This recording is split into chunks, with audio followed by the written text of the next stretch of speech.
बदल गया है जीवन। मीना एक हंसमुख छोटी बच्ची है। वह अपने माता पिता, दादी, भाई राजू और बहन रानी के साथ रहती है। प्यारा मिट्टू तोता उसका सबसे अच्छा दोस्त है। मीना आपके आसपास रहने वाली किसी भी छोटी बच्ची की तरह ही है, लेकिन कुछ मामलों में वह अलग है। वह सबसे दोस्ती रखती है, किसी से भी सवाल पूछने में घबराती नहीं है। मीना ईमानदार है और दूसरों का ध्यान रखती है। वह अपने परिवार और दोस्तों की परेशानियों को सुलझाने की कोशिश करती है। इस कहानी में बताया गया है कि गांव में भूकंप आने पर क्या होता है। मीना का गांव। बहन जी बच्चों को पौधों के बारे में बता रही है। अचानक धरती कांपने लगती है, कक्षा की खिड़कियां बजने लगती है, बकरियों की बाड़े की छत गिर जाती है। यह भूकंप है। तरबूज के बेलों वाला बांस का अंडा भी ढह जाता है, पके तरबूज फूट जाते हैं। मीना, उसका भाई राजू और उनके सहपाठी डर जाते हैं। मीना का तोता मिट्टू भी डर जाता है। बहन जी बच्चों से कहती है, डरो मत, यह भूकंप था, चला गया। तभी मीना के पिताजी अपने बच्चों को लेने आ जाते हैं।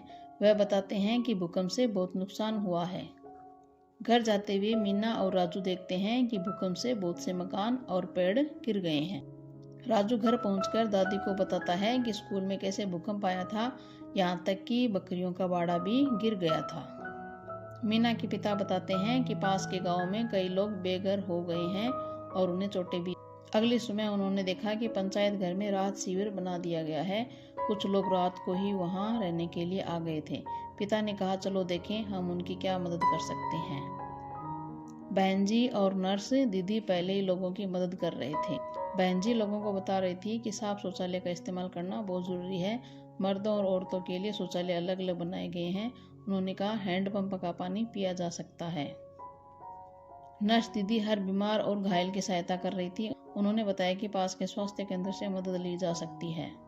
मीना ने देखा कि एक लड़की खिड़की के पास अकेली खड़ी थी। उसने सोचा कि उस लड़की से दोस्ती की जाए, लेकिन लड़की ने मुंह फेर लिया। वह किसी से बोलना नहीं चाहती थी। मीना को दुख हुआ। उस रात डरे हुए राजू ने दादी से पूछा, भूकंप क्यों आते हैं? दादी ने बताया कि कई वजह से हमारी धरती कभी कभी मीना ने पूछा कि क्या बड़ों को भूकंप से डर नहीं लगता? पिता ने बताया कि ऐसी घटना से तो सभी को डर लगता है। तो मीना ने पूछा, आप भी डरते हैं? पिता ने जवाब दिया, पर कुछ भी हो हम तुम बच्चों का ध्यान रखेंगे। पिता समझ गए कि मीना सचमुच सहम गई है। उन्होंने उसे गोद में लिया और सीने से लगा लिया। मीना ने पूछा, अगर भूकंप फिर आ गया तो पिता और राजू दोनों एक साथ बोल उठे, मैं हूं ना। कुछ दिन बाद बहन जी रात शिविर के बच्चों को अपने साथ स्कूल ले आई। उन्होंने स्कूल में पढ़ रहे बच्चों से कहा, ये तुम्हारे नए दोस्त हैं, आज से तुम्हारे साथ पढ़ेंगे। मीना को पता चला कि चुप रहने वाली उस लड़के का नाम नीला है। उसने नीला को कुछ जामुन देकर फिर उससे दोस्ती करने की कोशिश की, पर नीला ने उससे बात नहीं की। एक दो दिन में ज्यादातर नए बच्चे दूसरे बच्चों के साथ घुल मिल गए। बहन जी ने एक बच्चे से कहा, दिल, तुम अपने बारे में कुछ बताओगे? दिल ने बताया कि जब भूकंप आया तो वह एक नाव में था। झटके से वह नदी में गिर पड़ा, लेकिन उसने हिम्मत नहीं हारी। वह एक तख्ते को पकड़कर तैरता रहा। फिर उसके पिता ने उसे निकाल लिया। रूबी भी हाथ उठाकर बोली, मैं भी बताना चाहती हूँ कि क्या हुआ था। रूबी ने बताया, भूकंप आते ही मैं बाहर दौड़ी।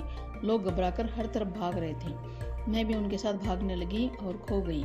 फिर एक अच्छी सी आंटी ने मुझसे पूछा, अपने घर का पता मालूम है? मैंने कहा, हाँ, पर नीला न तो किसी के साथ खेलती थी और न बात करती थी। मीना इसका कारण जानना चाहती थी।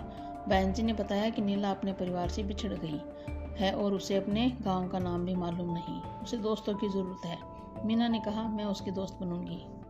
अगले दिन छुट्टी थी। मीना ने देखा कि नीला एक पेड़ के नीचे बैठी ड्राइंग कर रही है। तभी रात शिविर से एक और महिला भी आ गई। मीना ने उन दोनों को अपने घर आने को कहा। मीना के घर में दादी, माँ, राजू और मिठू सबने नीला से प्यार से बात की। नीला को बहुत अच्छा लगा। वह कई दिनों बाद पहली बार मुस्कुराई। दादी ने कहा, नीला, मुझे अपनी ड्राइंग दिखाओ। नीला ने चित्र बनाया था कि कैसे एक पेड़ उसकी दादी पर आ गिरा था और वो मर गई। नीला ने बड़ी उदासी से कहा, मुझे नहीं पता कि मेरी अम्मा, बाबा और छोटी बहन कहाँ है। दादी ने नीला को गोद में भर लिया। बोली, बेटा, जब भी मन करे हमारे घर आ जाना। अपनी बात कह देने से मन हल्का हो जाता है। कुछ दिन बाद मीना, नीला और राजू एक दुकान पर गए। नीला को एक अखबार में अपनी फोटो दिखाई दी। उसने मीना से पूछा, भला मेरा फोटो अखबार में क्यों? मीना ने बताया कि इस अखबार में भूकंप में लापता बच्चों के फोटो छपे हैं। इसका मतलब है कि तुम्हारी अम्मा और बाबा तुम्हें खोज रहे हैं। बच्चे ये बात बताने पिता के पास भागे। पिता ने बहन जी और मुखिया जी से नीला के माँ बाप को संदेशा भेजने को कहा। मुखिया जी तपाक से बोले, अभी भेजता हूँ। नीला के माता पिता ने नीला की खबर मिलते ही संदेशा भेजा कि वे उसे लेने आ रहे हैं। 3 दिन बाद मीना के घर के बरामदे में बहुत से लोग बैठे हैं। वे नीला की अम्मा और बाबा का इंतजार कर रहे हैं। डूबते सूरज की रोशनी में नीला को अपने बाबा आते हुए दिखाई दिए। वह भागकर उनकी बाहों में जा कूदी। उसकी अम्मा और छोटी बहन भी आई थी। नीला और मीना की खुशी का ठिकाना नहीं था।